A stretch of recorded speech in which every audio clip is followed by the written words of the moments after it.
Hello everyone and welcome back to Psychon Point. तो आज की वीडियो क्लास 12 की एनसीईआरटी के चैप्टर 7 का पार्ट 2 है। इस चैप्टर का पार्ट 1 मैं यूट्यूब पे अपलोड कर चुकी हूँ, जिसमें हमने ग्रुप की डेफिनेशन, उसके कैरेक्टरिस्टिक्स और क्यों लोग ग्रुप ज्वाइन करते हैं ये सब डिस्कस किया था। तो अगर आपने वो वीडियो नहीं देखी है, मेक श्योर आप वो वीडियो देख लें, क्योंकि जो हम आगे डिस्कस करने वाले हैं वो समझना आपके लिए इजी हो जाएगा। तो आज की वीडियो में हम समझेंगे कि ग्रुप्स फॉर्म कैसे होते हैं, ग्रुप फॉर्मेशन की स्टेजेस क्या होती हैं, ग्रुप स्ट्रक्चर क्या होता है और ग्रुप थिंक के कॉन्सेप्ट के बारे में भी डिस्कस करेंगे। तो चलिए शुरू करते हैं। तो ग्रुप की डेफिनेशन, ग्रुप के कैरेक्टरिस्टिक्स और रीजंस के लोग क्यों ग्रुप ज्वाइन करते हैं, ये सब समझ लिया। अब जो जरूरी है समझना वो ये कि ग्रुप्स बनते कैसे हैं। How are groups formed in the first place. तो 3 इंपॉर्टेंट कंडीशंस हैं जिनका सिग्निफिकेंट रोल है ग्रुप फॉर्मेशन में। तो ये जो कंडीशंस हैं, ये रिक्वायरमेंट्स हैं that need to be met for a group to come into existence. ये 3 कंडीशंस फुलफिल करेंगे तभी ग्रुप फॉर्मेशन होगा। तो सबसे पहली कंडीशन है प्रॉक्सिमिटी। प्रॉक्सिमिटी का मतलब होता है क्लोजनेस।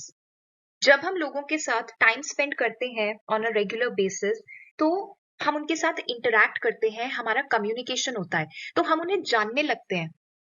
तो ये जो कॉन्टैक्ट है और जो रिपीटेड इंटरैक्शंस हैं with the same set of individuals, इससे क्या होता है कि हम उनके इंटरेस्ट, उनके एटीट्यूड्स और उनकी पर्सनालिटीज को समझने लगते हैं, जिससे हमारे बॉन्ड्स बनते हैं उन लोगों के साथ, हमारी बॉन्डिंग अच्छी हो जाती है।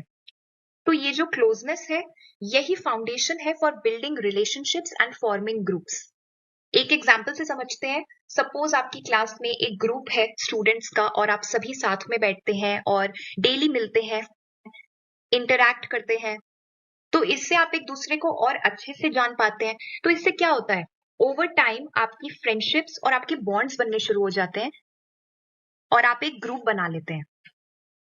तो प्रॉक्सिमिटी पहली कंडीशन है। अब दूसरी कंडीशन जो है वो है सिमिलैरिटी। अब सिमिलैरिटी का क्या मतलब है। Similarity refers to the extent to which individuals share common interest, attitudes, values, beliefs और कैरेक्टरिस्टिक्स। तो जब आप किसी के साथ इंटरैक्ट करते हो तो आप उनके बारे में जानते हो, आपको उनके इंटरेस्ट पता चलते हैं, उनके पर्सनालिटीज के बारे में पता चलता है। तो इससे आपको सिमिलैरिटीज पता चलती हैं कि आप में और दूसरों में सिमिलर क्या है, और इससे कनेक्शंस बनने के चांसेस बढ़ जाते हैं। तो ये जो सिमिलैरिटीज हैं या शेयर्ड ट्रेड्स या एक्सपीरियंसेस जो हैं, इससे आप रिलेट कर पाते हैं एक दूसरे से, और यही बेसिस है फॉर म्यूचुअल अंडरस्टैंडिंग।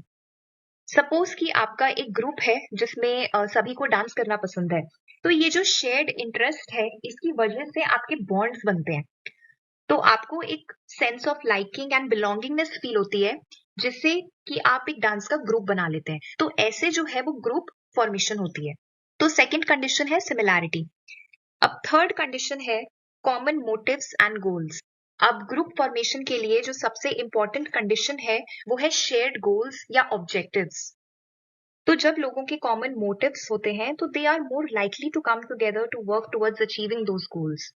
तो ये कॉमन पर्पस जो है, इसको फुलफिल करने के लिए या अचीव करने के लिए जो लोग हैं वो साथ में आते हैं, कोलैबोरेट करते हैं, जिससे कि उनमें यूनिटी आती है और फिर वो कलेक्टिव एक्शन लेते हैं।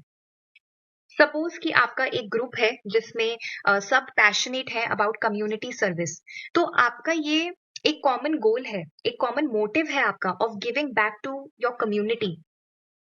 तो आप क्या करोगे, आप सब साथ में आओगे, पार्टिसिपेट करोगे प्रोजेक्ट्स में, तो ऐसे आपका एक ग्रुप बन जाएगा। तो proximity, similarity and common motives, ये 3 कंडीशंस हैं जिसके बेसिस पे इंडिविजुअल्स साथ आते हैं और ग्रुप्स बनाते हैं। अब हम ग्रुप फॉर्मेशन की स्टेजेस को समझेंगे। ब्रूस टकमैन ने ग्रुप फॉर्मेशन की 5 स्टेजेस दी हैं। फर्स्ट स्टेज है फॉर्मिंग। इस स्टेज में जब ग्रुप मेंबर्स साथ में आते हैं तो वो एक दूसरे को जानने की कोशिश करते हैं। They may feel excited but also uncertain about their roles and the groups purpose. तो इनिशियली जब ये मेंबर्स आपस में इंटरैक्ट करते हैं तो काफी सुपरफिशियल कॉन्वर्सेशन होती है। This is when members are just getting to know each other. तो वो खुद को इंट्रोड्यूस करते हैं और बेसिक इंफॉर्मेशन एक्सचेंज करते हैं।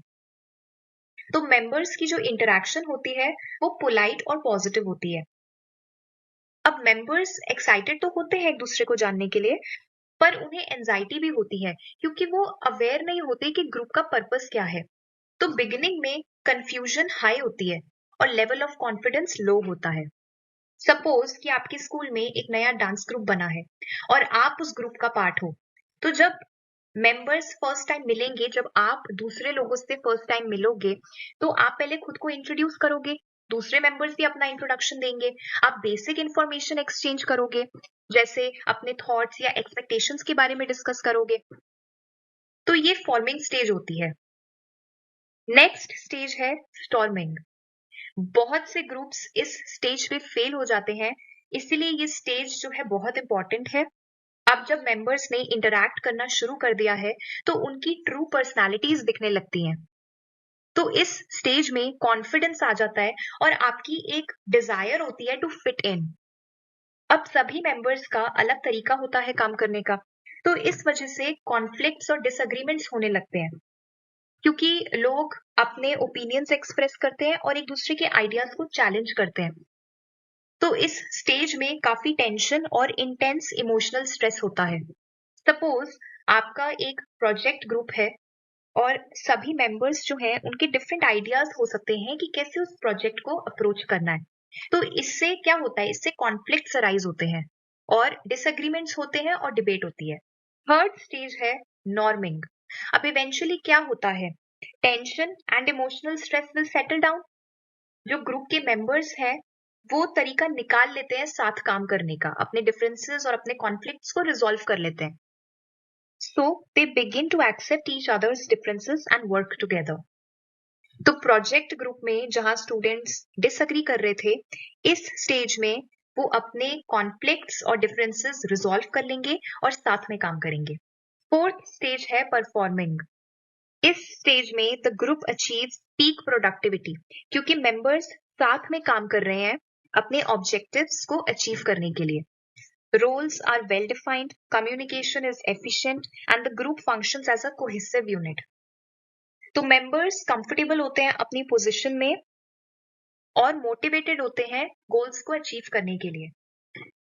तो प्रोजेक्ट ग्रुप में स्टूडेंट्स एक्टिवली कंट्रीब्यूट करते हैं, अपने क्रिएटिव आइडियाज सामने रखते हैं, अप्रिशिएट करते हैं एक दूसरे की स्ट्रेंथ को, जिससे प्रोजेक्ट टास्क को कंप्लीट कर सकें।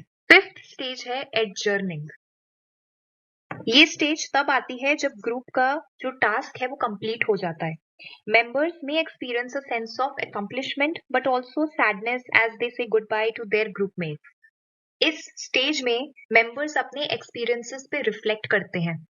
अब जो ग्रुप डेवलपमेंट है वो हमेशा स्ट्रेट लाइन में नहीं होती है। सभी ग्रुप्स ये स्ट्रिक्ट ऑर्डर फॉलो नहीं करते हैं। कुछ ऐसे होते हैं जो मल्टीपल स्टेजेस साइमल्टेनियसली एक्सपीरियंस करते हैं, जिसमें कि डिफरेंट एस्पेक्ट्स जो होते हैं ना अलग अलग स्टेजेस के, वो ओवरलैप करते हैं।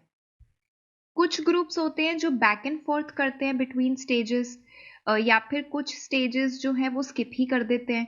तो ये इसीलिए होता है क्योंकि ग्रुप्स का नेचर कॉम्प्लेक्स है और चेंज होते रहता है based on different factors like leadership और आउटसाइड इन्फ्लुएंसेस। तो ये थी ग्रुप फॉर्मेशन की 5 स्टेजेस। आई होप ये स्टेजेस आपको क्लियर हो गई होंगी। तो अब हम समझेंगे कि ग्रुप स्ट्रक्चर क्या होता है। अभी हमने ग्रुप फॉर्मेशन की 5 स्टेजेस देखी, तो हर एक स्टेज के साथ ग्रुप का स्ट्रक्चर भी इवॉल्व होता जाता है। The structure of a group often evolves through out its development stages. ठीक है, अब ये ग्रुप स्ट्रक्चर क्या होता है। किसी भी ग्रुप को स्मूथली फंक्शन करने के लिए ना एक स्ट्रक्चर की जरूरत होती है। तो ये ग्रुप स्ट्रक्चर जो है ना, ये बेसिकली एक फ्रेमवर्क है जो ग्रुप्स को ऑर्गेनाइज्ड रखता है। It is like the blueprint of how a group works together. Differences होते हैं ग्रुप्स में, एक ग्रुप दूसरे ग्रुप से डिफरेंट होता है, पर सभी का ना एक कॉमन स्ट्रक्चर होता है। ग्रुप स्ट्रक्चर के 4 एलिमेंट्स होते हैं। सबसे पहला एलिमेंट है इसका रोल्स। हर एक मेंबर का स्पेसिफिक रोल होता है। इसका मतलब ये है कि हर इंडिविजुअल की स्पेसिफिक जॉब या पोजीशन होती है ग्रुप में, इसको रोल कहते हैं। जब हर मेंबर अपना रोल फुलफिल करता है तो वो कंट्रीब्यूट करता है, जिससे ग्रुप के गोल्स को अचीव करने में हेल्प मिलती है। इससे क्या होता है, इससे जो ग्रुप होता है ना वो स्मूथली फंक्शन करता है। प्रोजेक्ट ग्रुप के ही एग्जाम्पल से समझते हैं। हो सकता है इस ग्रुप में आपका रोल एक लीडर का हो या रिसर्चर का हो या प्रेजेंटर का हो। लीडर का क्या रोल होता है? सभी को ट्रैक पे रखना। रिसर्चर का क्या रोल है? वैल्यूएबल इंफॉर्मेशन निकालना। प्रेजेंटर जो है वो अपनी फाइंडिंग्स को शेयर करेगा। ठीक है, तो ये हर एक रोल जो है ना ये कंट्रीब्यूट करता है जिससे कि प्रोजेक्ट जो है वो कंप्लीट करने में या ऑब्जेक्टिव्स अचीव करने में जो है हेल्प मिलती है। दूसरा एलिमेंट है स्टेटस। स्टेटस किसी भी ग्रुप में हमारी पोजीशन या रैंक बताता है। ग्रुप मेंबर्स का जो स्टेटस होता है वो या तो एज या एक्सपीरियंस के बेसिस पे दिया जाता है जिसे अस्क्राइब्ड स्टेटस बोलते हैं, या फिर उनकी अचीवमेंट्स और कॉन्ट्रीब्यूशंस के बेसिस पे दिया जाता है जिसे अचीव्ड स्टेटस बोलते हैं। फॉर एग्जाम्पल, एक क्लासरूम सेटिंग में जो टीचर है उसका अस्क्राइब्ड स्टेटस होता है क्योंकि वो एक अथॉरिटी फिगर है जो रिस्पॉन्सिबल है स्टूडेंट्स को गाइड करने के लिए। तो ये जो स्टेटस है ना ये टीचर की पोजीशन और उसकी एक्सपर्टीज के बेसिस पे उसे मिला है। स्टूडेंट्स का अचीव्ड स्टेटस होता है जो उनके एकेडमिक परफॉर्मेंस, पार्टिसिपेशन और जो उनका बिहेवियर है क्लास में उसके बेसिस पे मिलता है। So status is all about who holds more importance and influence with in a group. Third element है norms.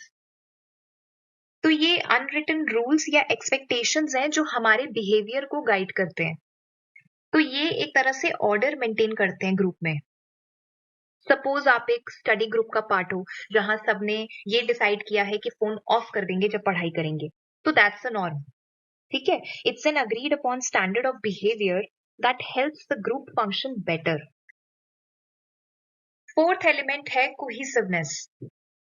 It is the degree of unity और connection among group members. Cohesive group जो है उसके members एक दूसरे को support करते हैं, साथ में टाइम स्पेंड करते हैं और इनके बीच में स्ट्रॉन्ग बॉन्ड्स बन जाते हैं। तो मेंबर्स को ना एक बिलोंगिंगनेस की फीलिंग आती है।